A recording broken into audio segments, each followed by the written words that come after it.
స్థానిక సంస్థల ఎన్నికల్లో మాకు డిపాజిట్లు కూడా రావు, కనీసం మా ఉనికి ఉంది అని చెప్పుకునే ప్రయత్నం అన్న చేయాలనే కార్యక్రమంలో భాగంగా ఇలా కాంగ్రెస్ పార్టీ మీద బీజేపీ బీఆర్ఎస్ పార్టీ ఒకటై కుట్రపూరితంగా లేనిపోని విమర్శలు చేస్తూ ఉన్నారు.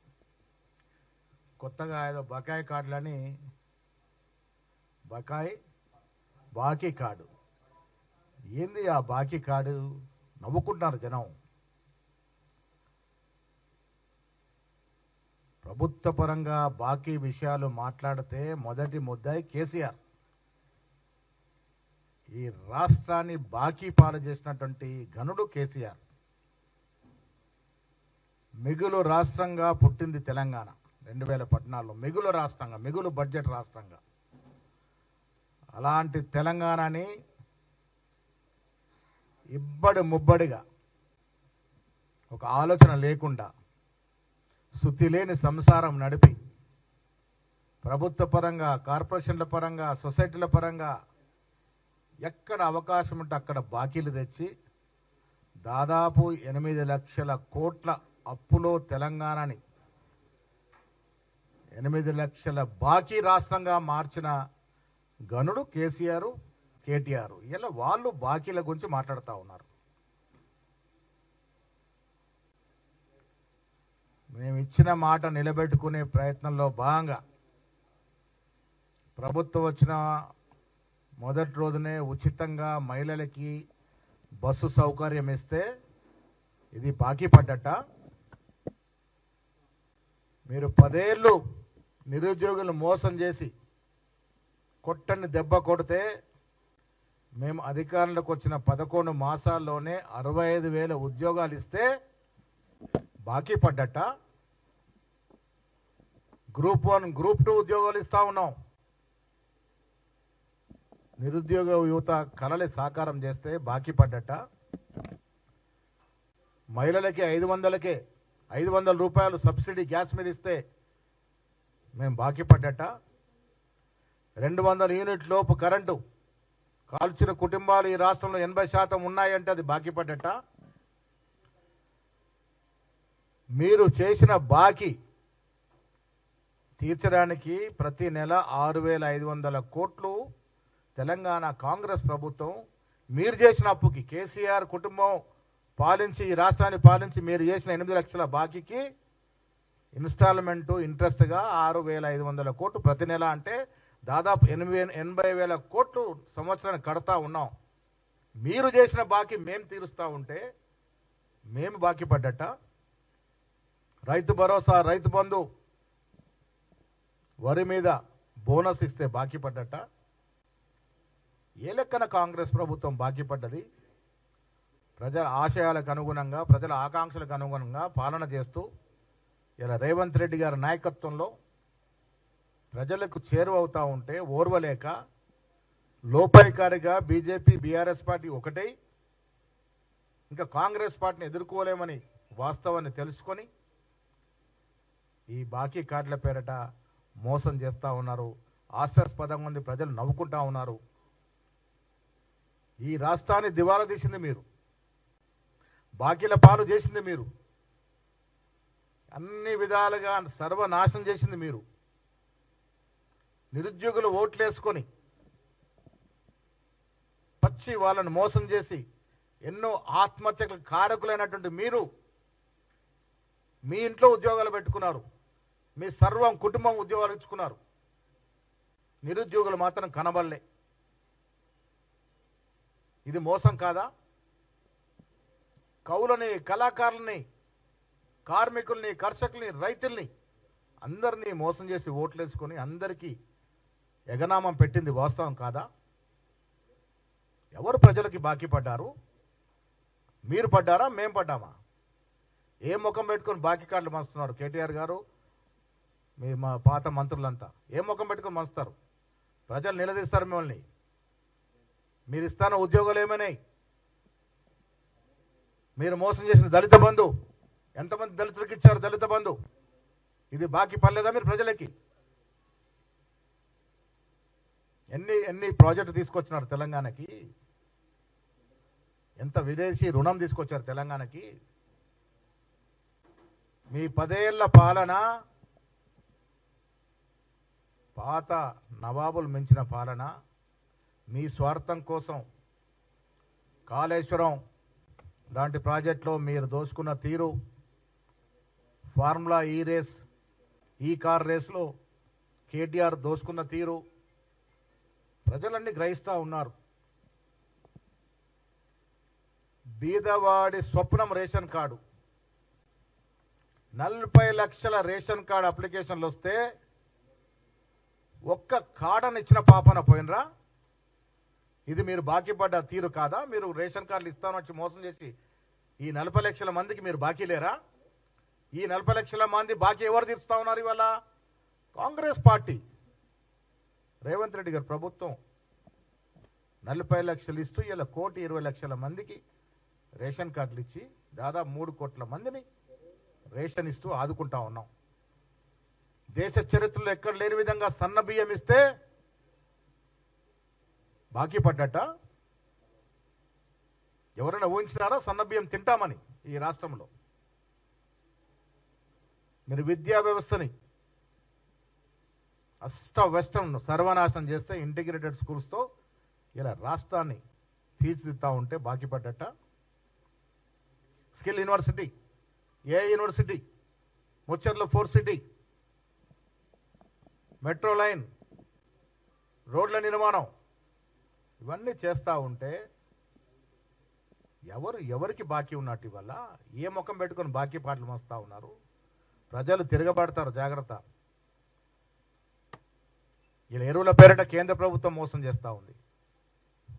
బీఆర్ఎస్తో లోపాయకర ఒప్పందంలో వచ్చి సకాలంలో ఎరువులు ఇవ్వక కాంగ్రెస్ పార్టీని బద్నాం చేయాలన్న కుట్రలో భాగంగా కేంద్ర ప్రభుత్వం ఎరువులు ఆపింది. ఇది వాస్తవం కాదా?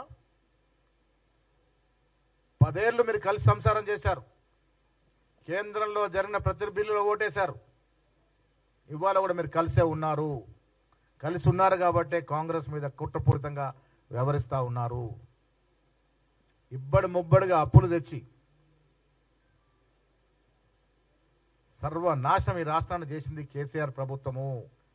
ఇది యావత్ ప్రపంచానికి తెలుసు. ఆ బాకీ, ఆ బరువు ఇలా కాంగ్రెస్ పార్టీ మోస్తా ఉంది. మేము చేయని అప్పుకి మేము ఇన్స్టాల్మెంట్ ఇంట్రెస్ట్ రూపాయన 6,500 కోట్లు ప్రతి నెల కడతా ఉన్నాము. సంవత్సరానికి 80,000 కోట్లు, దాదాపు 2 సంవత్సరాలుగా 1,50,000 పైచిలుకు మీరు చేసిన బాకీకి మేము ఇన్స్టాల్మెంట్ కడుతూ వస్తూ ఉన్నాము.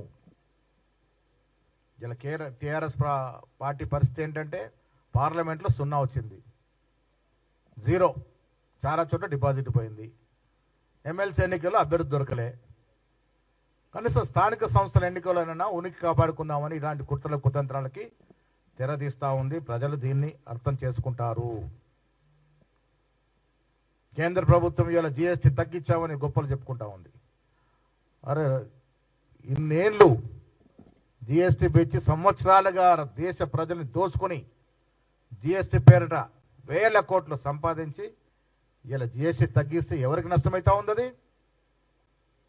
జీఎస్టీ తగ్గింపు వల్ల 7,000 కోట్లు తెలంగాణకి సంవత్సరానికి నష్టమవుతా ఉంది. మళ్ళీ గొప్పలు చెప్పుకుంటా ఉన్నాం మేము తగ్గించామని. బీజేపీ బీఆర్ఎస్ పార్టీ ఒక్కటే, కలిసే సంసారం చేస్తా ఉన్నారు. కాంగ్రెస్ ఎదుర్కోవడానికి కలిసి కుట్రలు కుయంత్రాలు పన్నుతా ఉన్నారు. ప్రజలు అర్థం చేసుకోవాలి.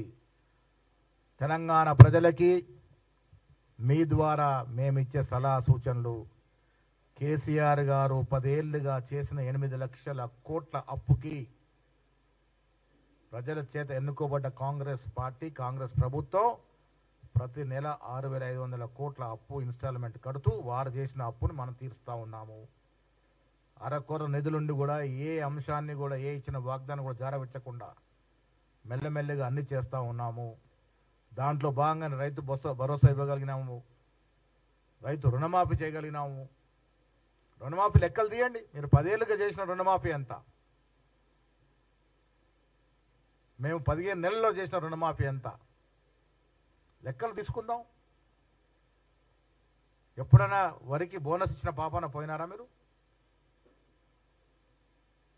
ప్రతి విషయంలో రాష్ట్ర ప్రజల్ని నట్టేట ముంచి స్వలాభం కోసం, సొంత లాభం కోసం, లాభార్జన కోసం 10 ఏళ్ళు పాలన చేసిన టీఆర్ఎస్ నాయకులకి కాంగ్రెస్ పార్టీ గురించి కానీ, ముఖ్యమంత్రి గారి గురించి కానీ మాట్లాడే కనీస అర్హత లేదు.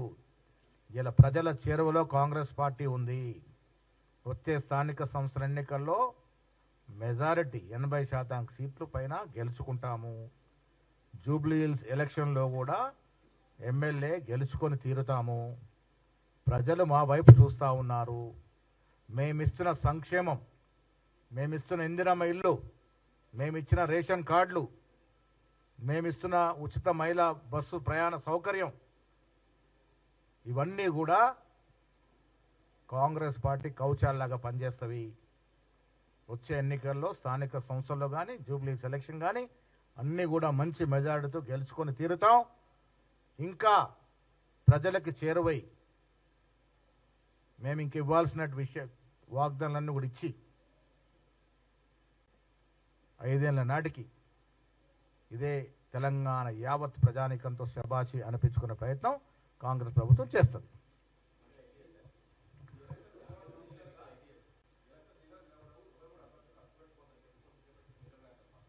ఎలక్షన్లో ఇప్పుడు ఈటెల రాజేందర్ గారు బీసీ బిడ్డగా చెప్పుకుంటాడు. నేను ఇవాళ మీ ద్వారా వారికి ఒక సూటి ప్రశ్న.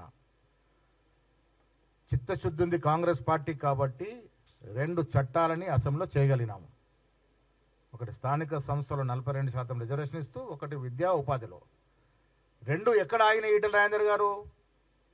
మీరు పార్లమెంట్ సభ్యులు కదా, కేంద్రం లాగితే ఒక్కసారన్నా అరే కిషన్ రెడ్డి పక్కన పెట్టు, నువ్వు కానీ మీ బండి సంజయ్ కానీ కేంద్రంలోకి వెళ్ళి మా 2 చట్టాలు ఇక్కడ ఉన్నాయి ఇవ్వండి, మా బీసీ జనం కాడి నోటి కాడి ముద్ద లాక్కోవద్దని అడిగిన పాపన పోయినరా? ముదిరాజ్ బిడ్డగా చెప్పుకుంటావు కదా నువ్వు. ఇంకేం ముఖం పట్టుకుని ఇలా ఎన్నికలు నిలబోవు అవి. అరే మా చిత్తశుద్ధిలో లేపం లేకుండా 3 సార్లు మేము చట్టాలు చేసినాం, ఒక ఆర్డినెన్స్ ఇచ్చాం, జీవో వచ్చి ఎన్నికలకు పోతా ఉన్నాం. మాకు ధైర్యం ఉంది, ప్రజలకు ఇచ్చిన కమిట్మెంట్ ఇవ్వాలని ఒక అకుంఠిత దీక్షతో ఉన్నాం కాబట్టి మళ్ళీ జీవో ఇచ్చి ముందర పోతా ఉన్నాం. మీరు సహకారం చేయాల్సింది పోయి కోర్టులో పిఎల్ లేపిస్తా ఉన్నారు. ఇదే టీఆర్ఎస్ బీఆర్ఎస్ నాయకులు, బీజేపీ నాయకులు కుమ్మక్కై వారు బయటకు రాకుండా తెర వెనుకుండి కోర్టులో పిఎల్ వేసే ప్రయత్నం చేస్తూ ఉన్నారు. బీసీ